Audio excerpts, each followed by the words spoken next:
국내 증시 개장 상황 특징 업종 알아보겠습니다. 네, 전 AJ 인베스트먼트 이재기 전략본부장 모셨습니다. 어서 어서 오세요. 오세요. 안녕하세요. 거기는 언제 가세요? 옮기신다는 정권사는. 12월 달부터 12월에? 갑니다. 예. 그래요. 그러면 현재는 무소속. 네, 무소속입니다. 그러면 눈치 보지 마시고 예. 하실 말씀 다 하세요. 네. 아니 근데 지금 어제 우리 지수가 코스피가 3.32% 빠졌어요. 폭락이죠. 급락이죠. 통상 이렇게 되면 뭐 1%까지야 뭐 3분의 1 정도인 1%는 언감생심이고 그냥 0.5%라도 반등 나와주는 게 그래도 시장인데 이거 지금 개장 초에 찔끔하더니만 지금 1.5%라서 네. 오늘도 이거 100포인트인가 싶은데 이거 이러다 진짜 그거 다 청산돼야 끝나는 거 아닙니까? 이거 저 신용들. 네.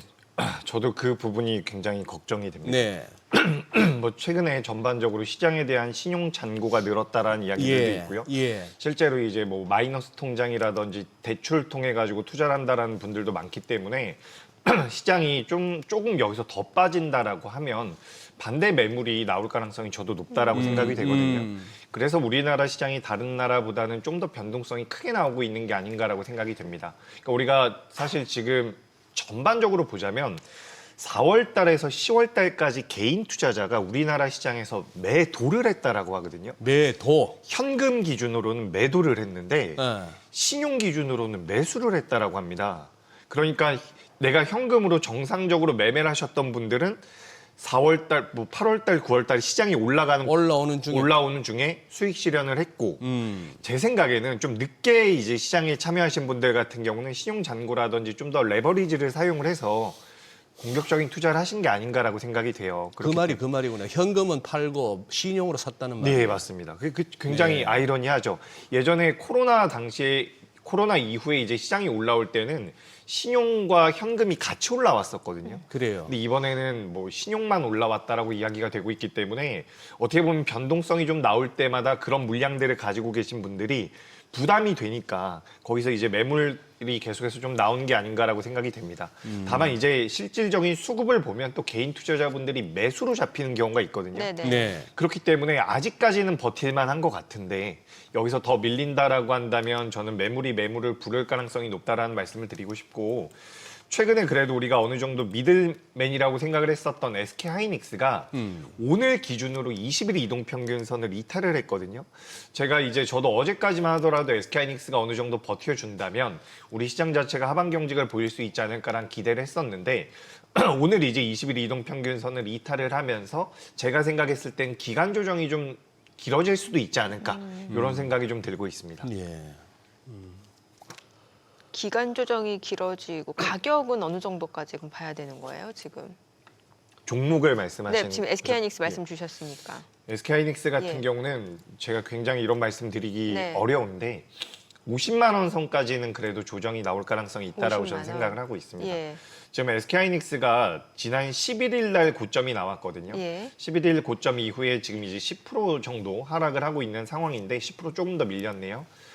이런 식으로 물량이 나온다라고 한다면 지금부터는 SK하이닉스가 가지고 있는 가치가 중요한 것이 아니라 단기적으로 매물이 나올 가능성이 있다라는 거죠. 그러니까 네. 우리가 중장기적으로 본다면 SK하이닉스가 뭐 미국의 마이크론보다도 저평가되어 있는 부분들이 있고 2026년도에 물량들이 전부 다 판매가 됐다라는 내용들까지 나와 있지만 그 내용들은 이미 우리가 알고 있는 내용이고 시장에서의 변동성 우리가 분석하는 것과는 좀 다르게 움직임이 나올 가능성이 있거든요. 그래서 제가 항상 입버릇처럼 말씀드리는 부분이 주가가 올라갈 때는 생각보다 많이 올라갈 수 있고 빠질 때는 생각보다 많이 빠질 수 있다. 그렇기 때문에 만약에 지금 내가 SK하이닉스라든지 반도체가 아예 없어서 네. 내가 이번에 좀 기회로 보고 싶어라고 한다면 분할 매수의 관점으로 보시는 게 맞다라는 말씀을 드리고 만약에 충분히 내가 수익이 났다라고 한다면 일부 현금 확보도 저는 필요하다라고 생각을 하고 있습니다.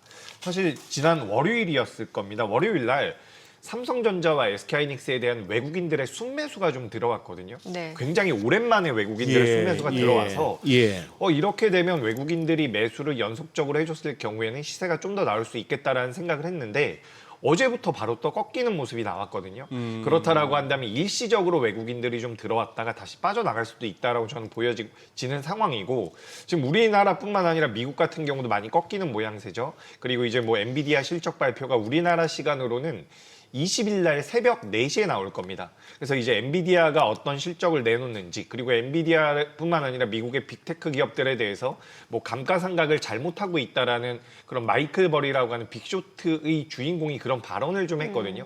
거기에 대해서 엔비디아가 뭐라고 이야기를 할지에 대해서도 우리가 좀 들어봐야 될 것 같고, FOMC 회의록이 나오게 되는데 거기에서 이제 12월 달에 대한 금리 인하 여부에 대해서도 우리가 좀 고민을 해봐야 됩니다. 근데 지금 현재 상황에서는 금리 인하 같은 경우도 확률이 좀 많이 내려가 있는 상황이고요. 그리고 이제 엔비디아라든지 미국의 빅테크 기업들 같은 경우도 계속해서 뭐 회사채를 발행하거나 자금을 조달하고 있다라는 부분이죠. 저는 개인적으로 생각을 해봤을 때 이 투자 자체는 멈추지 못할 겁니다. 네. 투자는 멈추지 못할 거예요. 왜냐하면 멈추는 순간 옆에서 다른 기업들이 투자를 한다면 뒤처지는 상황이 놓일 것이기 때문에 투자는 이어질 가능성이 높거든요. 하지만 그럼에도 불구하고 주가의 상당 부분이 반영되어 있다는 점들을 고려해 본다면 지금은 저는 중장기적으로는 뭐 중장기라고 해봤자 뭐 내년 중순 정도까지 보신다면 주가가 다시 올라갈 가능성이 있다라고 봐요. 하지만 단기적으로는 오늘 이제 우리 시장이 아까 전에 말씀해 주셨던 것처럼 어제 많이 밀렸기 때문에 기술적으로라도 한 1% 정도는 반등이 나와줘야 되는데 그런 상황에서도 반등이 못 나왔기 때문에 여기서는 좀 조심하시는 게 맞지 않을까, 이렇게 좀 말씀드리겠습니다. 일단 미국 장이 이렇게 좀 돌아서 줘야 될 거 아니에요. 네. 미국 장은 어떻게 보세요? 그러니까 미국 증시가 만약에 저는 개인적으로는 우리나라 증시가 더 매력적이라고 생각을 하고 있거든요. 네. 왜냐하면 엔비디아가 실적이 꺾인다라고 하더라도, 엔비디아의 성장성이 좀 둔화된다라고 하더라도 우리나라 삼성전자와 SK하이닉스도 물론 영향을 받겠죠.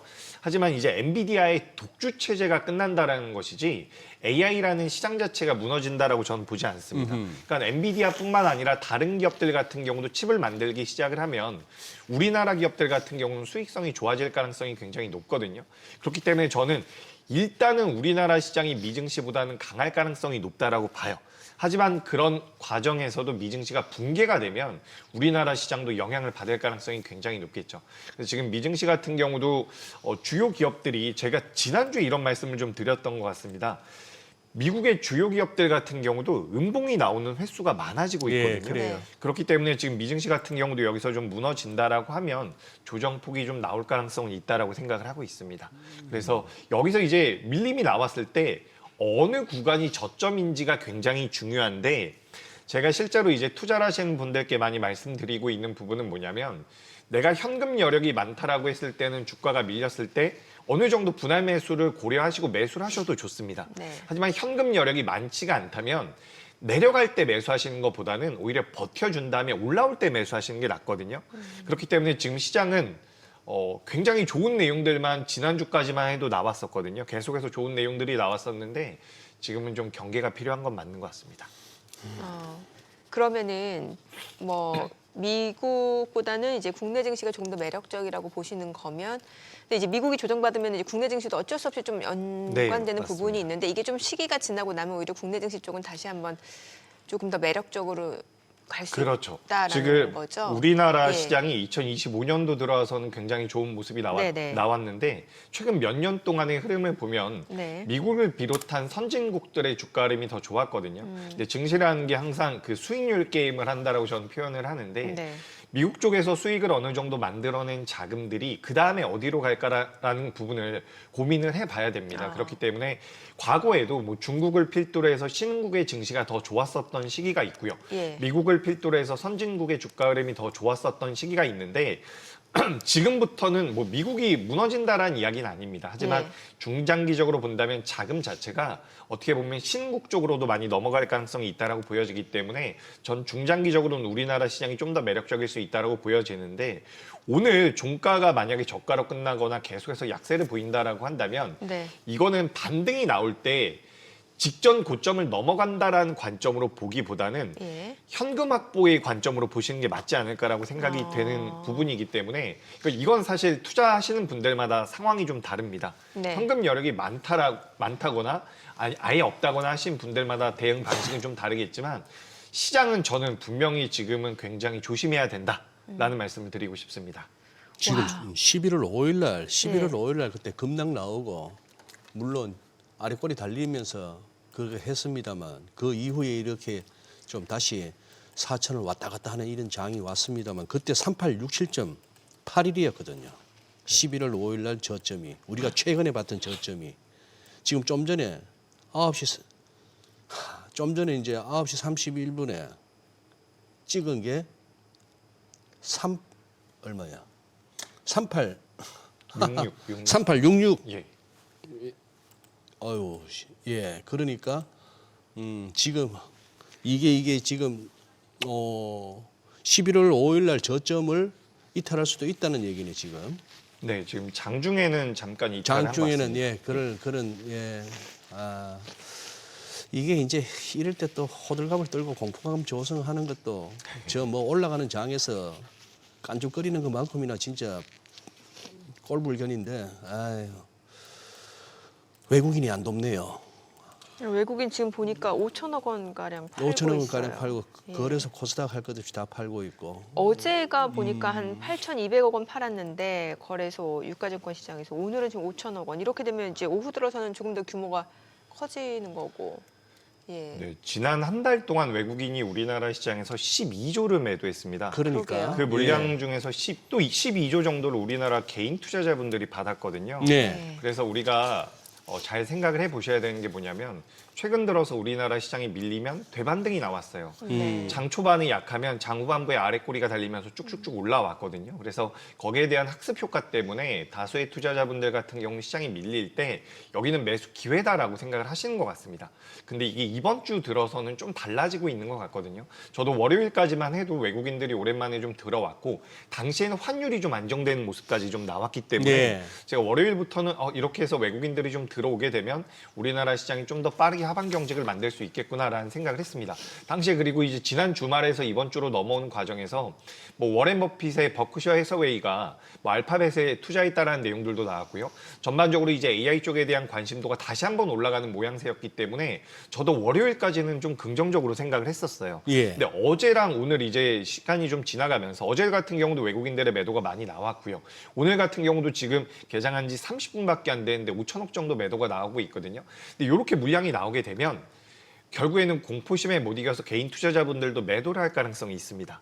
그렇게 된다면 낙폭이 좀 더 커질 수가 있겠죠. 그래서 제가 지금 시장 자체가 완전히 붕괴됩니다. 너무 안 좋을 겁니다라고 말씀을 드리는 게 아니라 일단 지금 우리나라 종합주가지수가 4,200포인트에서 3,800대까지 내려왔거든요.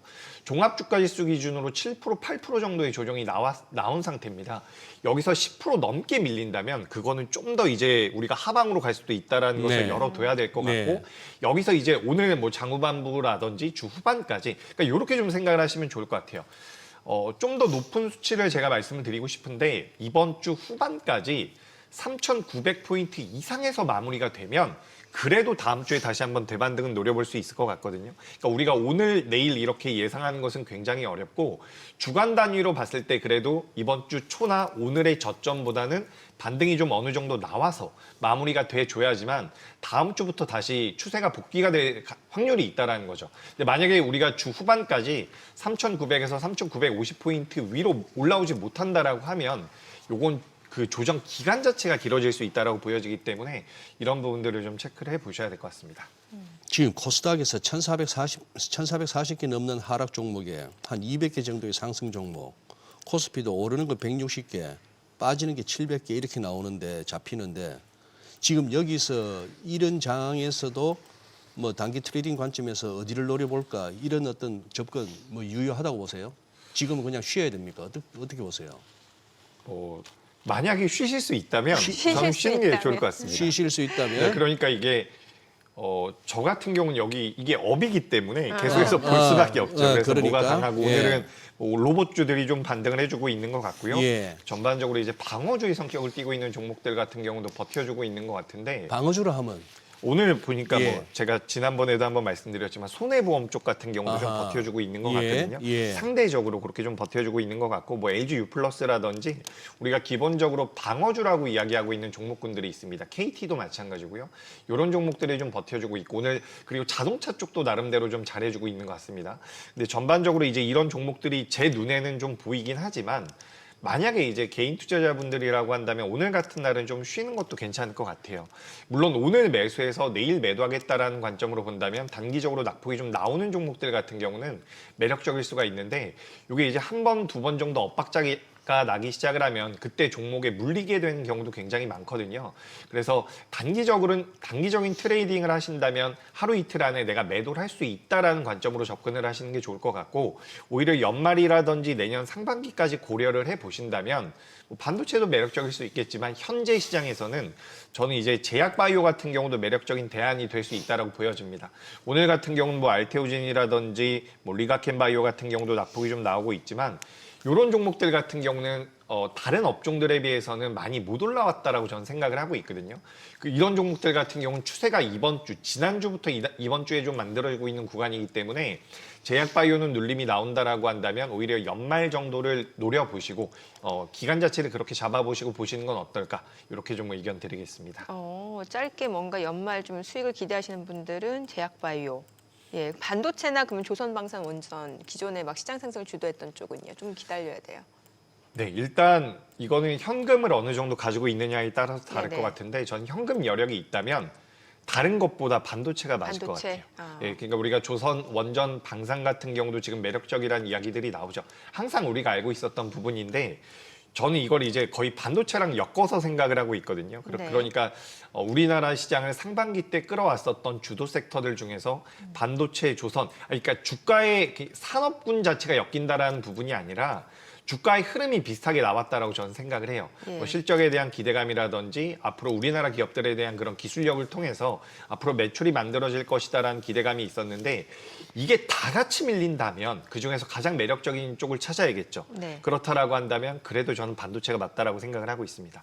그래서 저는 포트를 구성을 할 때 반도체를 저는 그래도 30에서 40% 정도를 생각을 하고 있었는데 이제 한 20% 정도 가져가는 게 맞지 않을까라고 생각이 되고요. 하반기를 좀 고려를 해보면 방어주의 성격을 띠고 있는 종목군들을 20% 정도 그리고 변동성을 좀 노려보신다면 제약바이오도 20% 정도를 가져가는 게 좋을 것 같고 나머지 40% 정도를 현금으로 가져가시는 것도 괜찮을 것 같은데 최근에 이 한일령에 관련되어 있는 내용들이 좀 나오고 있죠. 네. 한일령. 예, 한일령이라고 이야기를 하더라고요. 예. 우리 한한령 했듯이 예. 한일령. 예. 일본을 갖다가 어떻게 제한한다 이런 의미? 예, 그런 예, 예. 의미인데 이게 지금 노랑풍선 같이 여행 관련주들에 대해서도 영향력을 미치고 있지만 우리가 가만 생각해 보면 지금 한일령 같은 경우도 몇 년이 됐거든요. 그렇기 때문에 우리가 일단은 굉장히 단기적인 관점에서 이 중국과 일본의 관계가 악화되는 부분에 대해서 분석을 하고 있지만 생각보다 길어질 수도 있다는 것을 저는 염두할 필요가 있다고 보여져요. 그리고 우리가 어제 같은 경우도 서부 T&D라는 기업과 뭐 GS P&L 같은 기업들의 변동성이 굉장히 잘 나왔거든요. 예. 근데 이 기업들이 호텔 사업을 하고 있는데 공통점이 있습니다. 그게 뭐냐면 3분기 때 실적이 좋아진 기업들이에요. 예. 그러니까 우리가 중국에서 뭐 무비자 관광을 한다라는 내용들이 나오면서 우리가 올해 초에도 그랬고요. 작년부터도 관련되어 있는 기업들에 대한 그런 한일령 해제 모멘텀들이 있었거든요.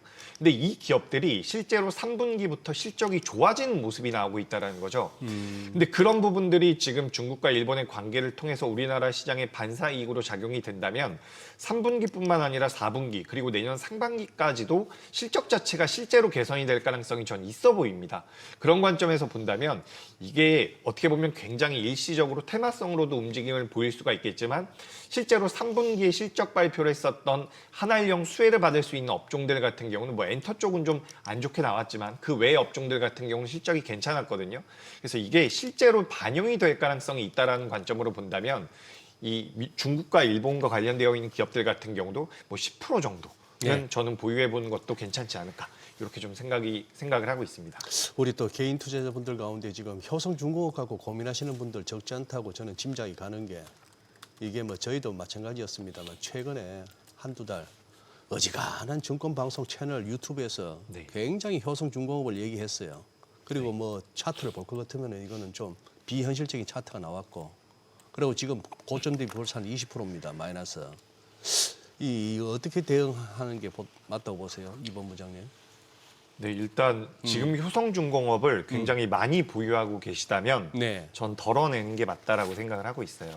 그러니까 중장기적으로 본다라는 것이 사실 그 조정 과정을 다 버틸 수 있어야 되거든요. 네. 그 비중이 많다라는 것, 뭐 내가 가지고 있는 자산에서 50% 넘게 들어갔다라고 하면 그 버티는 과정이 저는 굉장히 어려울 거라고 생각을 합니다. 효성중공업뿐만 아니라 우리나라 변압기 기업들 같은 경우는 분명히 쇼티지가 나오고 있는 부분들로 인해서 공급자 우위 시장에 놓여 있거든요. 네. 수익성은 좋을 것이다라고 생각을 하는데 우리가 그렇게 일반적으로 생각을 하고 있는 산업 분야와 실제 이 주가 흐름 자체는 다른 경우도 분명히 있기 때문에 전 조정의 가능성을 좀 더 높게 보고 있습니다. 그렇기 때문에 이제 변압기 같은 경우도 저는 반등이 나왔을 때는 비중 조절이 좀 필요하지 않을까라고 생각을 하고 있고 다만 중장기적으로 본다면 반도체만큼이나 중요한 게 반도체보다 어떻게 보면 더 중요한 게 에너지원과 전력 기기 쪽이라고 보시면 좋을 것 같거든요. 그래서 이제 중장기적으로 보면 매력적이지만 지금 만약에 비중이 많이 들어가 있다라고 한다면 반등이 나올 때는 비중을 조금 줄여보시는 게 어떨까. 그러니까 고점 대비해서 조정도 충분히 나왔고 오늘 장후반부의 반등이 종합주가지수 기준으로 나와준다면 그때는 또 탄력적인 반등이 나올 수도 있겠지만 이게 추세적인 반등이라고 보기에는 오늘 현재 시점에서는 좀 무리가 있지 않을까. 저는 그렇게 생각이 됩니다. 지금 전력 쪽 말씀 주셨으니까 또 최근에는 그 ESS 쪽도 얘기가 많이 나왔습니다. 그런데 오늘 보니까 외국인들이 전체적으로는 매도 5위긴 합니다만 종목별로 봤을 때는 이제 셀업체 LG 에너지 솔루션, 삼성 SDI는 사는데 사실 이들 종목 같은 경우는 그동안 또 시장 상승에서 약간 소외된 측면도 있었거든요. 그럼 이럴 네. 때 이런 쪽도 보는 건 어떤지도 좀 알려주세요. 네, 괜찮습니다. 괜찮아요? 괜찮습니다. 그런데 저는 비슷해요. 그러니까 이게 우리가 우리나라 기업들 중에서 수출을 잘하고 우리나라 시가총액 상위 종목군들을 차지하고 있는 게 반도체와 2차 전지죠. 네네. 코스피 기준으로 봤을 때. 근데 이제 여기서 반도체와 2차 전지가 같이 밀리면 저는 반도체가 좀 더 매력적이라고 생각을 하고 있습니다. 근데 나는 반도체에 대해서는 관심이 없고 2차 전지는 어떻게 할까라고 여쭤보신다면 전 눌림이 나왔을 때는 매수의 관점은 맞다라고 보여져요. 왜냐하면 지금 LG 에너지 솔루션 같은 경우도 단기적으로 20% 정도의 조정이 나온 상태거든요. 그렇기 때문에 일단 기술적인 대반등은 나올 가능성이 있다라고 보여지는데 2차 전지 같은 경우는 반도체에 비해서 실적에 대한 연속성을 우리가 좀 더 확인을 해봐야 된다라고 보여지는 거거든요. 실적. 그렇죠. 예. 그래서 우리가 2차 전지 같은 경우도 저는 어쨌든 기술적 반등은 나오기 시작을 했고 나왔고 그 이후에 조정을 받았기 때문에 다시 한번 대반등은 나올 가능성이 있지만 연속성을 아직까지는 우리가 보기는 어렵다라고 보여집니다. 그래서 저는 좀 단순하게 생각을 하고 있어요. 시장이 많이 밀리면 네. 그중에서 가장 좋은 sektor을 사야 된다라고 생각을 하는 거고 아, 그동안 시장 상승을 주도했던. 예, 그렇죠. 예. 근데 그 중에서는 반도체라고 생각을 네. 하고 있는 거죠. 그러니까 우리나라에서는 반도체가 어쨌든 가장 매력적이다라고 생각을 하고 있고 다만 지금부터 신규 매수 접근을 한다면 분할 매수로 보시는 게 맞고 반도체가 아니라면 다른 성격의 종목군들을 봐야 된다라는 거죠. 방어주의 성격을 가지고 있거나 뭐 제약바이오처럼 변동성이 좀 탄력적으로 나올 수 있거나 요렇게 좀 아니면 테마성을 가지면서 중일 분쟁에 대한 수혜를 받을 수 있는 종목군들을 넣거나 그래서 저는 일단 큰 섹터 내에선 여전히 반도체가 ESS라든지 2차 전지 쪽보다는 매력적으로 이렇게 좀 생각을 하고 있습니다. 알겠습니다. 오늘 내용 잘 들었습니다. 고맙습니다. 예.